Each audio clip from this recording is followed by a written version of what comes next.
যারা একেবারেই কুঁদরি পছন্দ করেন না তারা অন্ততপক্ষে বাড়িতে একবার এইরকমভাবে সপ্তাহে একবার কুঁদরি রান্না করে খাবেন। খেতে কেমন লাগে অবশ্যই কিন্তু আপনারা কমেন্টে জানাবেন। এবং আপনি যদি আমার চ্যানেলে প্রথম হয়ে থাকেন আমার চ্যানেলটিকে লাইক, শেয়ার ও সাবস্ক্রাইব করে নেওয়ার অনুরোধ রইল।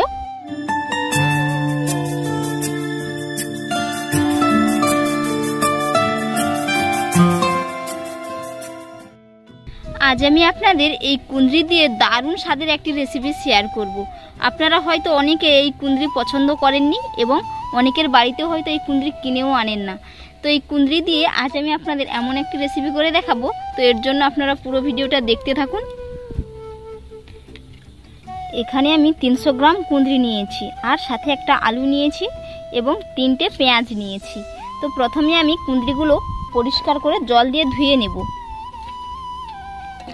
এই রান্নাটা খাওয়ার পর আপনারা কিন্তু বাড়িতে সপ্তাহে একবার অন্তত বানিয়ে খাওয়ার জন্য চেষ্টা করবেন। আপনাদের ভালো লাগবে রান্না করে একবার খেলে। কুঁদরির মধ্যে অনেক নোংরা থাকে, তো তাই এগুলো আমি প্রথমে জল দিয়ে ধুয়ে নেব।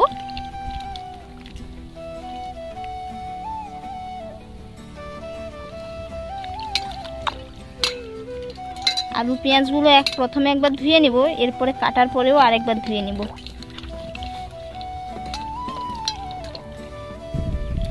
কুঁদরিগুলো আমি প্রথমে এইভাবে কেটে নেব,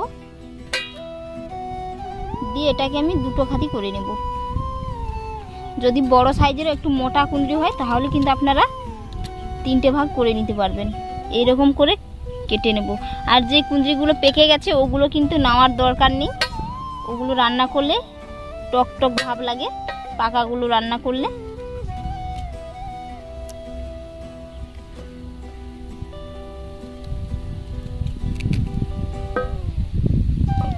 এরকম ভাবে সব কুঁদরিগুলো আমি কেটে নেব। চাইলে আপনারা বটিতেও কেটে নিতে পারবেন, খুবই সহজ। এই যে এরকম ভাবে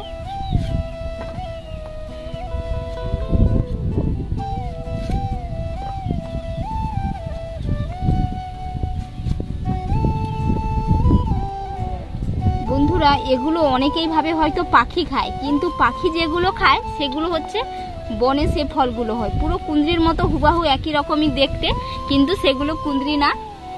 তো কুঁদরি বাজারে বিক্রি হয়, আর ওই যে ফলটা যেগুলো পাখি খায় ওগুলো কিন্তু বাজারে বিক্রি হয় না। অনেকের মনে এই ভুল ধারণাটাই থাকে। আলুগুলো আমি ঠিক একই রকম ভাবে কেটে নিয়েছি, এইরকম করে লম্বা লম্বা করে কেটে নিতে হবে। আমি একটা পেঁয়াজ নিয়েছি, তো পেঁয়াজটা কিভাবে কাটতে হবে সেটাও আমি আপনাদের দেখিয়ে দিচ্ছি। এই পেঁয়াজটা যেহেতু বড় আছে তো এটাকে আমি একটা পেঁয়াজকে 8টা খাদি করে নেব।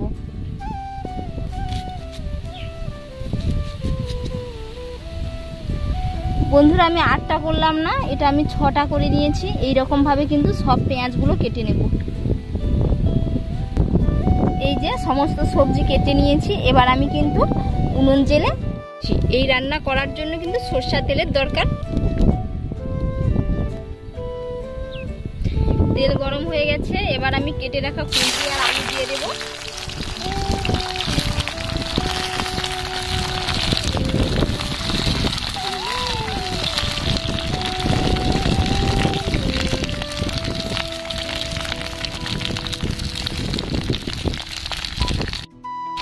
পরিমাণ মতো হলুদের গুঁড়ো, পরিমাণ মতো লবণ। এইভাবে ঢাকা চাপা দিয়ে নাড়তে নাড়তে এগুলো 50% মতো সেদ্ধ করে নেব।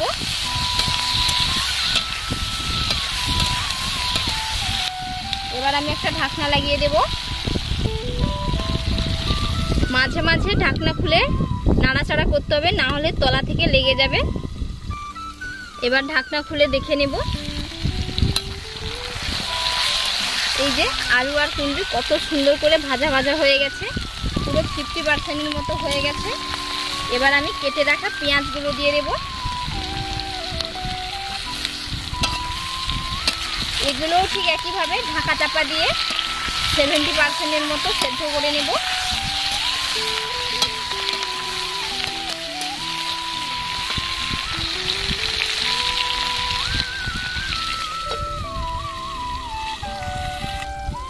এবার ঢাকনা খুলে দেখে নেব। এই যে সবজিগুলো পুরো 70% মতো সেদ্ধ হয়ে গেছে। আর পুরোপুরি এগুলো সেদ্ধ করলে চলবে না, আবার কিন্তু এগুলো রান্না করতে হবে। তো এবার আমি এগুলো নামিয়ে নেব। ভাজার পরে কত সুন্দর কালার চলে এসছে। রান্নার জন্য ওই কড়াইতে আবার আমি তেল দিয়ে দিচ্ছি। ফোড়নে দিয়ে দিব গোটা জিরে আর গরম মশলা, আদা রসুনের পেস্ট এবং লঙ্কার পেস্ট দিয়ে দিচ্ছি। যেহেতু আমি লঙ্কাটা বেটেছি, এর কারণে আদা রসুনের সাথে দিয়ে দিয়েছি। আদা রসুনের কাঁচা গন্ধ চলে গেছে। এবার এর মধ্যে আমি ছোট চামচের মাপ করে 1 চামচ বেসন দিয়ে দিয়েছি। বেসনটা খুব সুন্দর করে রান্না করে নিতে হবে। এইদিকে আমি একটা টমেটো পেস্ট করে রেখেছি, তো এটা দিয়ে দিচ্ছি। বড় সাইজের একটা টমেটো আমি পেস্ট করে নিয়েছি।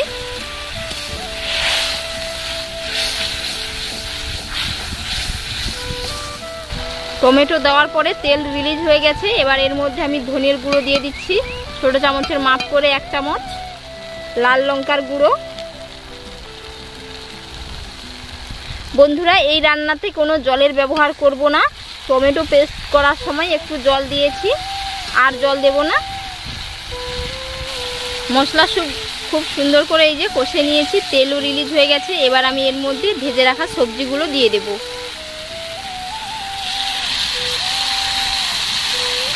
এইভাবে সবজিগুলো আরও 30% মতো সেদ্ধ করে নেব। কত সুন্দর দেখাচ্ছে রান্নাটা। অল্প করে একটু চিনি ছড়িয়ে দিচ্ছি। এটা পুরোপুরি অপশনাল, আপনারা চাইলে নাও দিতে পারেন। দেখে নেব সবজিগুলো সেদ্ধ হয়ে গেছে কিনা। এই যে খুব সুন্দর করে সবজি সেদ্ধ হয়ে গেছে। তো এবার আমি নামিয়ে নেব। তো নামানোর আগে আপনারা এর মধ্যে একটু লেবুর রস বা চাট মশলা দিতে পারেন।